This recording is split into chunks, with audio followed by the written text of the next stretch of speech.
Nobody showed up to my daughter's birthday. Days later, mom texted, need $1, $8.50 for your sister's sweet 16. I sent $1 with congrats.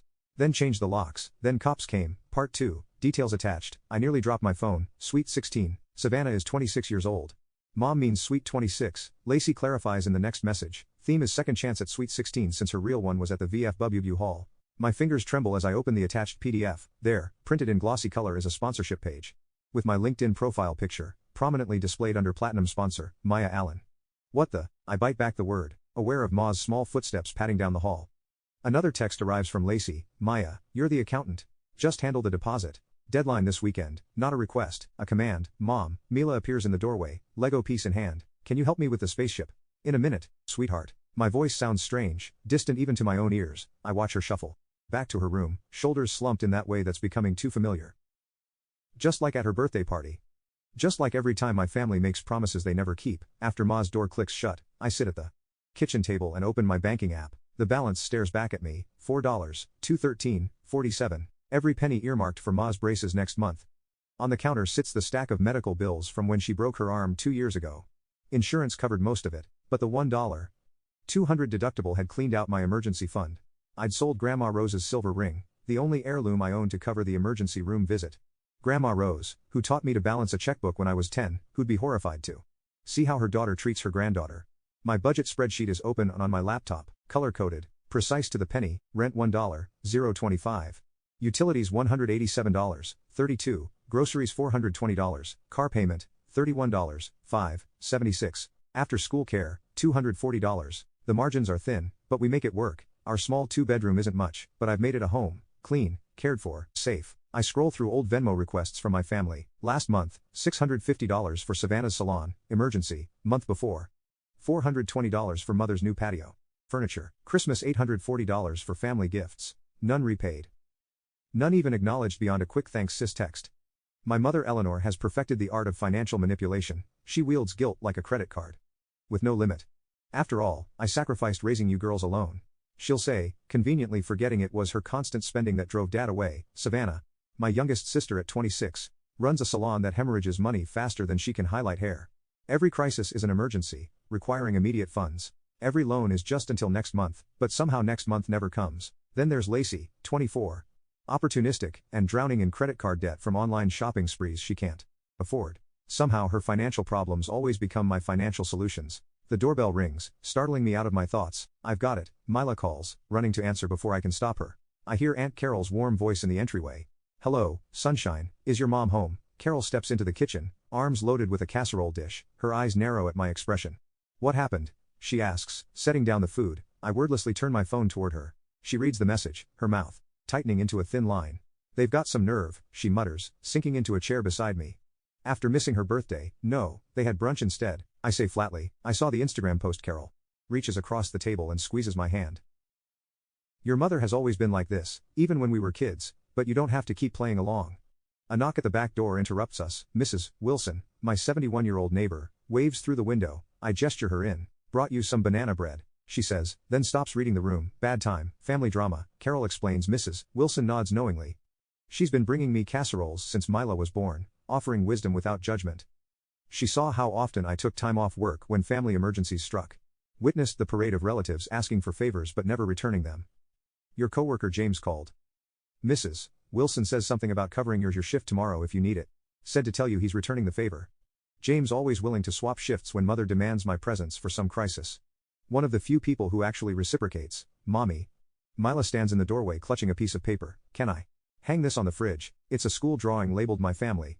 Just 2 stick figures holding hands. Me and her. My throat tightens as I take the picture. Of course baby, while I'm finding a magnet. Notice the stack of thank you cards on the counter, handwritten by Mila herself for each friend who came to her birthday. Each one decorated with careful crayon stars. That night, after tucking Ma in, I pass her room and hear her small voice. God, please make Grandma like me more. Something in me shatters. Back at my laptop, I find an email I wasn't meant to see forwarded inadvertently by the hotel. The contract for Savannah's Sweet 16 was signed 3 weeks ago before Mila's birthday. They'd known all along they wouldn't be coming. I open a folder on my desktop and create a spreadsheet. Every Venmo request for the past 3 years. The total makes me dizzy, $23, $470. My calendar shows 14 vacation days taken for family events. Hospital visits when Savannah had minor surgery, helping mother redecorate, driving Lacey to job interviews she never showed up for. 0 days when any of them watched Mila while I worked overtime. I opened Facebook. Mother has posted a family photo with the caption, "So blessed with my girls." The picture has been cropped. I was standing at the edge, cut out completely. The anger rises in me, not hot and explosive, but cold and clarifying. For the first time in years, I see the pattern with perfect clarity. I pick up my phone and open Venmo. The next day, I stare at the Venmo app on my phone. Fingers poised above the screen as if disarming a bomb. The kitchen chair cacks beneath me as I straighten my shoulders. My mother's latest demand glares from my email inbox. $1.850 for Savannah's Sweet 16, with me covering grandma's share, since she's on a fixed income. As if my income stretches like carnival taffy, the audacity burns through me like acid. They skipped Ma's birthday to plan this extravaganza. In the next room, I hear my daughter humming to herself, arranging her stuffed animals for a tea party. No cousins. No grandmother. Just fabric friends who never disappoint her. I tap the screen and create a new payment. The recipient field fills with my mother's name, and I enter the amount, $1. In the memo line, I type a single word, congrats. My thumb hovers over the blue payment button. One press, and everything changes. I think of Mila's face at her party, watching the gate, waiting for family who never arrived. I press send. The confirmation appears instantly.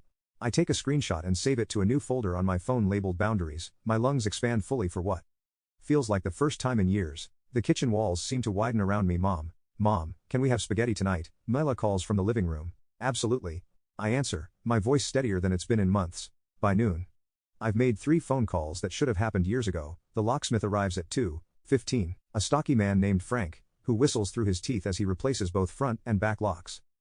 The invoice reads $175 less than a single small favor my sisters typically request. All set, ma'am, Frank says, handing me 2 shiny keys. No one gets in without these. Now, while Ma naps on the couch, I create a spreadsheet documenting every loan my family hasn't repaid over the past 3 years. The total makes my stomach clench. $23.470. Enough for a decent used car, or a year of community college, or braces for Ma with money left for a family vacation.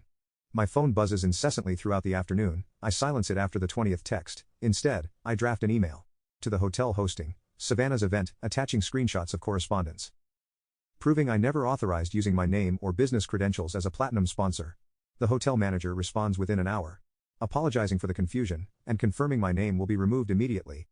By evening, Mila and I sit at our small kitchen table, twirling spaghetti and watching cartoons on the portable TV. She laughs at something silly on screen, tomato sauce dotting her chin. This is enough. I think we are enough. The doorbell rings at 8:47 p. Through the peephole, I see my mother flanked by both sisters. Their faces contort with barely contained rage. Maya Allen, open this door right now. My mother's voice carries easily through the wood. I step back as the pounding begins. The new deadbolt holds firm. Is that Grandma? Mila appears behind me, her eyes wide. Yes, but she forgot to call before coming over, I say calmly. It's too late for visitors tonight. More banging. The doorbell chimes repeatedly. You can't hide in there forever, Savannah shouts. After everything we've done for you. My phone lights up with texts. You're betraying this family. How dare you embarrass us with the hotel? What kind of daughter acts like this? Through the peephole, I watch Mr. Patterson from across the street step onto his porch, arms crossed. The Rodriguez family peers through their blinds. My family has become a spectacle, but for once, I'm not scrambling to fix it. Should we let them in? Mila whispers, clutching my leg. No. Remember our talk about people respecting our home. This isn't respectful behavior. The flash of police lights bathes the living room in blue. I close my eyes briefly. Of course, they called the police. When I open the door, Officer Thompson stands on my porch. I recognize him. He coached Ma's soccer team last spring. Evening, Miss Allen, he says, his expression professional but kind. We received a call about a family dispute, something about threats, and a family heirloom being withheld. Behind him, my mother puffs up like a peacock. She's refusing to return property that belongs to our family, she announces, and she's sent threatening messages. I feel Ma's small hands gripping the back of my sweater as she hides behind my legs, her stuffed rabbit clutched to her chest. May I come in for a moment? Officer Thompson asks quietly. At my kitchen table, I show him everything, the texts, the emails, the receipts, the screenshot of my $1 Venmo payment. I've been financially supporting them for years without repayment. I explain, I changed my locks today because I'm establishing boundaries.